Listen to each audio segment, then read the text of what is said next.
Typical conceptions of power in an international context may involve heavily armed countries flexing their muscles in wars, or bullying traditionally weaker countries.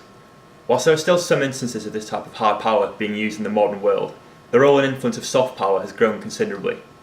Soft power instead focuses on the more subtle impacts a country can have on another, through cultural and political influence, which in an age of information can sometimes be preferable in terms of flying under the radar.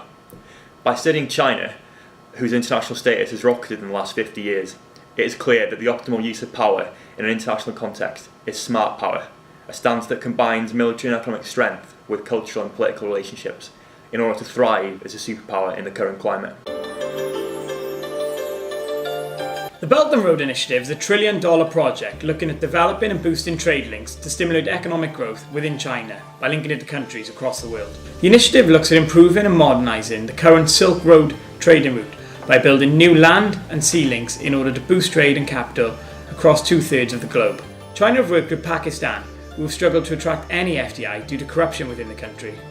China's built a port here in 2001, which has grown to become a $62 billion industry, and now a key aspect of the Belt and Road Initiative, and a great asset to China. Through this initiative, China have loaned billions of pounds to countries who would usually be unable to meet the strict ethical criteria which Western countries demand. Due to corruption and conflict within these high-risk countries, they often struggle to repay these loans. One example is Sri Lanka, who borrowed $1.6 billion to build a port. When they were unable to repay the loan, they granted China a 99-year lease of the port as a means of payment, something China would have anticipated when initially lending the money, and this is an example of how they've used their economic means to gain an advantage in trade. Another aspect of the Belt and Road Initiative came in the form of the Forum on China-Africa Cooperation in 2000, aimed at enhancing Sino-African relations. This later evolved into the China-African Development Fund, paving the way for massive Chinese investment in the region, including a $4.2 billion railway connecting Mombasa and Chinese-funded Lamu to Nairobi. On top of financial incentives, 2 Chinese state-owned media enterprises have begun regular shows covering African current affairs and documentaries of historical leaders portraying Africa in a positive light. This is part of the 2001 state project, Going Out, designed to land Chinese media overseas. China sympathised with Africa over ill feelings over misrepresentation by Western media. Now the two firms provide many positive stories for the largest East African news outlet, focusing on those which highlight the success of Sino-African projects like the railway. The benefits for China are both economic and political, as Chinese trade and investment boom in Africa, and they achieve an enhanced global media presence.